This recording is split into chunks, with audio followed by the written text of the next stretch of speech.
Hey there, folks. What's going on? And welcome to Monday night's edition of Tom Gulley's Unnecessary Sports Show. We got to share this around the internets a little bit. Let the chat room fill up just a touch. And then we'll recap the entire weekend's worth of NFL action. Keep you updated on the goings-on of tonight's Monday night football game. We'll cover the stories of the day, a little bit of news out of the NBA people might be interested in, update you on the Drew Brees condition, and, of course, USA 6, Panama 2. We'll cover that as well. Hope you had a great weekend. Hope all of your sports turned out just the way you hoped and dreamed they would. And you can tell us about that in our chat room or give us a call at 817-522-3948. And enjoy basking in the Monday night. That is tonight's sports update. This is that time of year. There's no baseball. There's no hockey. There's no basketball. It's pretty much all NFL football. And we'll get into that as well. Not as deep as you'd like to get into it. We'll get into it with you.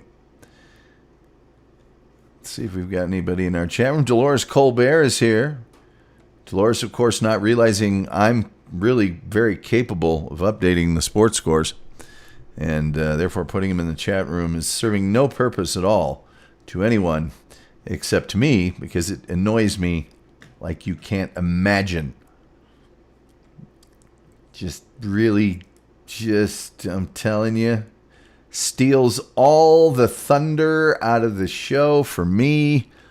Kind of what I'm here to do. Makes me go, why am I even doing it? Why should I even bother with it? Dolores has got that covered. We'll have Dolores do the show tonight. Yeah. Just kidding you, Dolores. Just kidding you. Kind of. Dolores, of course, currently entertaining a cornucopia of international men in a variety of, can I call them relationships? Let's just say Dolores knows a lot of people.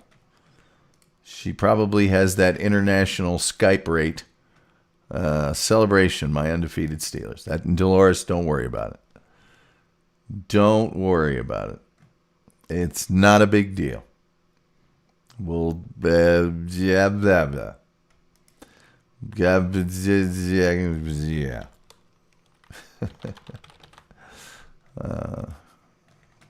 You're fine with me, Dolores. You're fine with me. And of course, a variety of men across the internet. Anxious to hang out with Dolores. Dolores, are you the one that had the old high school boyfriend out wanting you to go to Hawaii? I think that was you. How's that whole thing going? Dating is a sport, you know. Really is. Let us know how that's progressing. In about 3 minutes here, hopefully, we'll get into the sports. If you have any hashtags you'd like me to put in my Twitter posting tonight, as always, let me know what that is, and I'll gussy that up for you. We'll put that out onto the internet. United States 6, Panama 2. That's a good score for us. Although Panama ain't what they used to be. Panama a few years ago had a really, really good team, and they've dropped off a little bit. I believe they won the Central American Championship. But that's been a while. It's been like 10 years ago. So, they've dropped off a little bit. Just a little bit. And there's nothing wrong with celebrating your Steelers. Nothing whatsoever. John Smith from Say What You Will Radio is a big Steeler fan. I'm sure he's very happy tonight as well. Anyway, get your hashtags ready. I'll put Steelers undefeated in my hashtags. Let's do live streaming. Let's do sports. Let's do sports talk. Let's do NFL. Let's do Monday Night Football. Let's also do NBA. We got a little NBA news for you. Let's also do USA 6 Panama 2. Let's see if we got anything else in a house. Waiting for property to close in Maui, then we'll have to close all other portals. Okay, Dolores, well done. Morty Vickers says hashtag Tommy Lasorda. All right, we'll do that. Let's see here. Hashtag USAV Panama. And we'll hashtag Tommy Lasorda. There we go. We're out on the net. Boom. Come on. Come on, Twitter. Be good to Daddy. All right. There we go. We got that taken care of. Everybody's saying hi to each other in the chat room. We always love that. Can't get enough of that. Another thing we can't get rid of is let's start the show, shall we? Tom was a white male. Always invited to the cookout. Always. But he spit straight hot fire. Okay? You said who is the best commentator on Facebook Live? Tom. Because he spit hot fire. Because he spit hot fire. Yo, he even got the last name. Gulley, and let me tell you this too. Tom potato salad good. No raisins. It ain't bland. No raisins. No raisins. I don't care who owned the Chiefs. I hate it here. Make me sick. My allergy. Puke every time. Blah, like that. Puke. Well, you're a goalie. You're supposed to be like that. Somebody owned the Chiefs. We go to Florida and I get the money.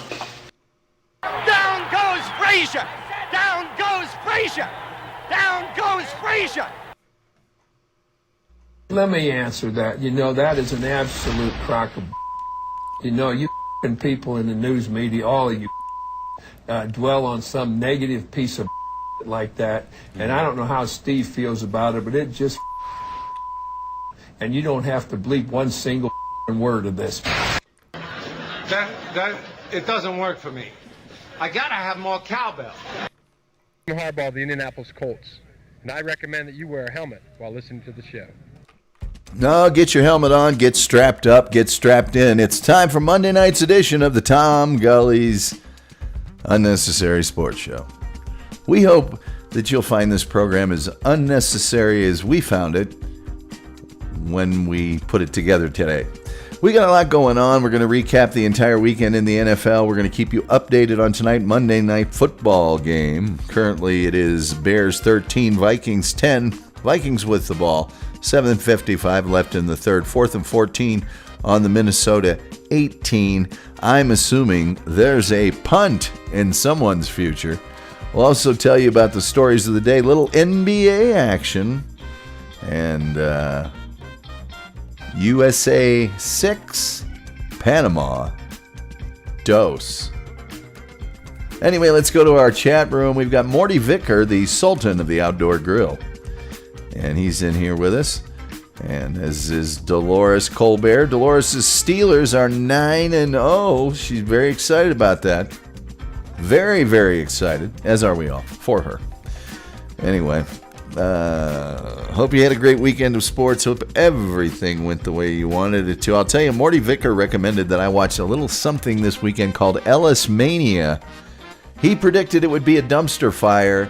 He was dead on. Took place at Lake Havasu and right next to London Bridge. And these guys were fighting on floating islands. Floating fighting surfaces. And the first fight, oh man, it was like one of those fights you'd see in a bar where they rope off an area. These guys were gassed after about 25 seconds worth of punching. There was a professional level kickboxing MMA sort of event, and it was just about as perfunctory as anything I'd ever seen. The guys weren't loading up. It was almost like they were sparring. And it was not good. I won't get into the ring girl again. That also not pretty. But, hey, I did like the leg lock fight. They had two sets of fighters, and they were both like two guys. These two guys and these two guys are leg locked. So these guys are locked leg, these guys are locked leg, and they fought each other. And then there was a sort of interesting, not very entertaining, but interesting fight where there was a dog collar fight. Everybody was blindfolded on a floating island where if you got knocked off, you're out of the fight. That was interesting. But the sound was so bad, I couldn't listen to it. I couldn't listen to the obnoxious Australian accents at full volume for that long. Morty Vicker says, hashtag Tom potato salad good. It is. It ain't bland. It ain't bland. No raisins. No raisins. Let's see. Bears now have the ball, 13-10, leading the Vikings. And they are on the Minnesota 46. First and 10. Why don't we go through those NFL scores from the weekend? We didn't have any predictions because I was deathly sick last week. And we'll just kind of comment on the games as we go along. By the way, give us a call at 817-522-3948 if you'd like to talk a little sports. Colts beat the Titans. Man, did the Colts take the Titans apart. They really did. That was on Thursday night. And a really great performance by the Colts, who possess the number one defense in the NFL. And if Phillip Rivers can keep from turning over the ball, the Colts might have a little something going. Texans lost to the Browns in a very boring game, 10-7. The Washington football team losing to the Lions, 30-27. I'm telling you, I keep telling people, Matt Stafford is where it's at. And he is doing something with nothing in the Motor City. Packers 24, Jaguars 20. Closer game than it should have been. The Packers really should have dispatched with the Jaguars, especially at home, but they did not. They did come away with the W, however. The Giants starting to put a little something together. They took down the Eagles in New York, 27-17. Buccaneers 46, Panthers 3. The Bucs responding very well from that absolutely humiliating defeat to the Saints. Raiders 37, and we'll get to something the Raiders did that made somebody unhappy a little later. Broncos 12, that was in Vegas. Dolphins 29, Chargers 21. Cardinals on that incredible Hail Mary pass, beating the Bills 32-30. The Bills, great. They got a great chance to win the AFC East this year, but unless that defense starts putting it together, they're in trouble in the playoffs. Rams 23, Seahawks 16. A very nice victory for the Rams. The Seahawks got to learn to stop people. I still think the Seahawks are going to win their division, but I really like the way the Rams played. The Rams just haven't played the same since that Super Bowl loss, and they look like they're starting to put it together again. Time will tell. Saints 27, 49ers 13. Drew Brees news for you a little bit later on. Steelers 36, going 9-0 over the Bengals 10. Patriots taking down the Ravens 23-17. Lamar Jackson said, we're ticked off after the game. You know what, Lamar? The time to be ticked off is actually during the game. See, after the game, not exceptionally good ticked off time. Sorry. Wondering what Morty Vicker is preparing on the grill tonight, if anything at all. A few stories of note for you. And the first one's out of the NBA, and then we'll get to Drew Brees. The first one is out of the NBA. After turning down a chance to become the first $50 million per year player in league history, Houston Rockets All-Star NBA guard James Harden has made it clear to ownership that he is singularly focused on a trade to the Brooklyn Nets. As Harden's conversations with Nets stars Kevin Durant and Kyrie Irving ramped up in recent weeks on the West Coast, sources said the Rockets made a pitch for him to sign the maximum allowable extension, 2 years and $103 million on top of the remaining 3 years, and that's $133 million on his current deal. So far, Harden's determination to get to Brooklyn has resulted in no progress toward that end. Houston and Brooklyn have been in contact so far, but haven't engaged in meaningful dialogue, sources said. The Rockets want a massive return of assets for Harden and are willing to be patient to find that. in the marketplace. So far, there's no indication the Rockets believe the Nets could deliver a package that fits that profile. Because Harden is under contract for multiple years, Houston has the ability to slow play the process, flesh out offers, and use that time to try and change Harden's mind. Houston's preference has remained to work through the issues and keep him long term. That's clearly kind of not really kind of anything on the table there. Morty Vicker says, wife made spaghetti tonight, Tom. Well, you know, Rosie, when she gets on them beans, it's one thing. She makes the spaghetti and everybody's happy. The Suns have acquired CP3 as Rubio heads to OKC. We got a story on Antonio Brown we'll get to in just a second, and a story about the Raiders buses taking a victory lap. It didn't make people happy. Results of medical evaluations performed Monday on New Orleans Saints quarterback Drew Brees revealed that he has multiple rib fractures on both sides of his chest and a collapsed lung on the right side. So he's got busted ribs both sides and a collapsed lung on the right side. Collapsed lung is nothing to sneeze at. Brees is unsure of how much time he might be forced to miss before returning to start for the Saints. Suffering from 3 fractured ribs on his left side, 2 on the right, possibly more. Doctors have cautioned Brees to be especially careful with the damage to his lung. The 2 broken ribs on his right side occurred in the first half of the Saints' victory over the San Francisco 49ers, a game that backup Jameis Wilson finished after Brees determined he could not play in the second half because he was having difficulty breathing. You know, collapsed lung, it's going to cause a little difficulty breathing. At least the doctor didn't puncture his lung while giving him an injection. Oh, brother. The 3 fractured ribs on the left side are believed to have occurred in the game against Tampa Bay Buccaneers last week. They did not show up as such on the x-ray performed at the time, possibly because of inflammation. They were clearly seen on a CAT scan performed today. Doctors performing the evaluation believe the right side fractures might have punctured the quarterback's lungs Sunday, creating a pneumothorax. One of the worst kinds of thoraxes to have. That is what caused Brees' difficulty during the game and resulted in informing head coach Sean Payton he could not play in the second half. The most optimistic timetable for a return is 2 to 3 weeks, but the people involved are prepared for it to be longer. It will depend on how long Brees' injuries take to heal, which varies from patient to patient, and when the Saints are convinced he's able to take a hit without a risk of serious re-injury. There is hope he will be able to return in time for the playoffs. So there you are. There is your update on Drew Brees. Luckily, the Saints, as always, have a very, very capable backup. Not great, but very capable. Let's get to this story. Let me tell you about this Raiders story. The Las Vegas Raiders took a victory lap of sorts around Arrowhead Stadium in October after beating the Kansas City Chiefs 40-32 for their first win in the rivalry since John Gruden returned as coach in 2018. Their team buses circled the stadium on their way to Kansas City International Airport for the trip home. Man.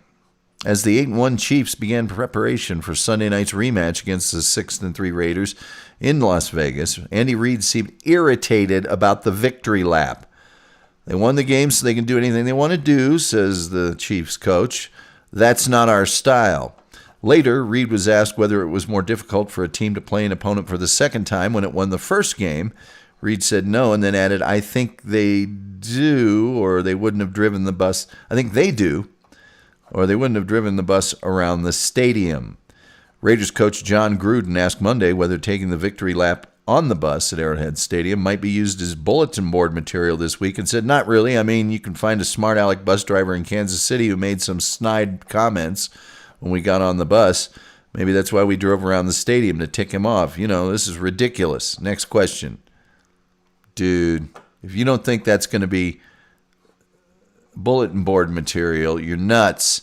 And I've gotten on many a bus where the local bus driver made a remark and we all just laughed. It's, you know, good nature's gamemanship. And what, you going to let the bus driver upset you if you're a millionaire football player? Please, cry me a river. Cry me a river. You don't take a victory lap around the stadium if you don't want bulletin board material. That's just sports 101. Antonio Brown, which rhymes with ass clown. Dolores Colbert says, busy all around the world this weekend. Got lots of updates on lockdowns, etc. Running my music chat room and on and on. Dolores is an international woman of mystery. Antonio Brown was accused last month by the community in which he lives of destroying a security camera and throwing a bicycle at a security guard. Nice to know he's adjusting in South Florida. The Hollywood, Florida police decided they had probable cause to charge Brown with criminal mischief, a misdemeanor. The president of the Hollywood Oaks Homeowners Association declined to press charges. According to the report, the president, Sylvia Berman, told police she feared Brown may retaliate against her employees. Well, that's it. Reward him for that behavior then.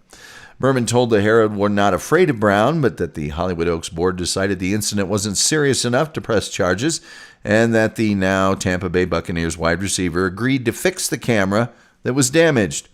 Alana Burston, a spokesperson for Brown, told the newspaper that any issues between the Homeowners Association and Brown have been fully and amicably resolved and everyone is getting along just fine. She added, I'm not sure who is trying to promote this narrative. It's your client. Don't break the camera. Don't throw a bicycle if you don't want the narrative. Comes along with the narrative. You do things like that, you get a narrative. Prior to that, there was no narrative. You do that, yeah, I'm sorry. You got a little narrative. All right.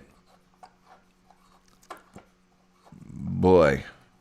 We are aware of the reported incident involving Antonio Brown prior to his signing. When Antonio joined us, we were clear about what we expected and required of him. Thus far, he has met all the expectations we have in place, the Buccaneers said in a statement released this morning. Yeah, but man, the whole NFL knows the guy's cuckoo for Cocoa Puffs, so there shouldn't have to be that statement. That statement should have been covered for the whole league up to that point. You really think he's thinking, well, I haven't signed yet, so I can break a camera and throw a bicycle? No. It's like, look, man, if I was the GM, I go, hey, look, you knew before you got here that was off the table, that behavior, and you've already done it. I'll tell you. Brown is currently serving 2 years of probation stemming from the January incident where he, had the felony burglary, battery, and twice been accused of a certain kind of misconduct. Part of his probation involved going under a 13-week anger management course along with psychological evaluation. Dude, you're under a psychological evaluation all the time because everybody in the NFL knows it's only a matter of time. It's only a matter of time. You're going to do another gigantically stupid thing. Tick-tock. Every second that passes is a second closer to when it happens. The league office was not aware of the alleged Hollywood Oaks incident before Brown was reinstated from his suspension this season and signed with the Buccaneers. Because if they had been, Brown has 10 receptions for 100 yards in the 2 games he has played for the Buccaneers this season. Morty Vickers says Brown is just a garbage person. Trash prima donna. There we go. Dolores Colbert says AB needs a lobotomy. Oh, boy, doesn't he. Boy, doesn't he. Let's get to that story that makes old Tom happy. Let's get to that. Let me see. Let's see if we do a game recap. I don't like reading these. Casey Keller, maybe the greatest goalkeeper in the history of the United States national team, says that the men's national team win not as convincing as the scoreline suggests. Says the U.S. was gifted multiple opportunities, so I guess we'll just see. About that. But Panama, not what they used to be. They ain't what they used to be. So Panama actually opened the scoring in the 8th minute. However, Jose Fajardo scored in the 8th minute. Then the U.S. responded. Giovanni Reyna, that's Claudio Reyna's son, in the 18th minute. Nicolas Gioacchini in the 22nd and 26th. Now the U.S. is up 3-1. And that was followed by Fajardo scoring again for Panama. Now it's 3-2. Soto scored in the 83rd minute. Sebastian Leger scored in the 87th minute. And then Soto again in the extra time. So a lot of new players on the U.S. national team for this match. A lot of familiar names that perhaps some of us did not want to hear ever again. But we will. Tommy Lasorda's in the hospital. You hear anything more about that, Tom? Just that he was not doing well and that he is in the hospital. And we'll get to that story in just a second.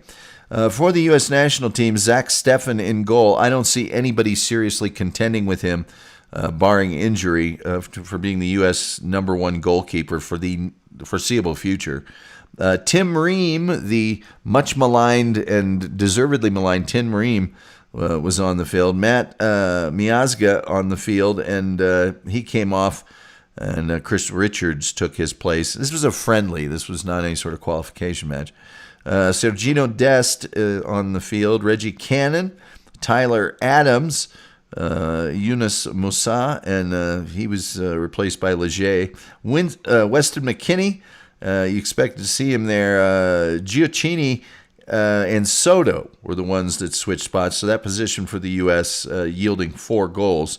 And Ulysses Yanez out on the field, and that's about it. No, John Brooks sat for the U.S. In this friendly match, which was obviously an opportunity for Coach Greg Berhalter to get lots of new faces in the lineup, which they desperately need to do. They need to get some guys experienced because that regime that lost to Trinidad and Tobago in the final of the last World Cup qualifications, those guys are all gone, and deservedly so. So Chris Paul going to the Suns, that's a big move. Yep, that's we reported that earlier. He's going out of town. Let me give you that Tommy Lasorda story very quickly.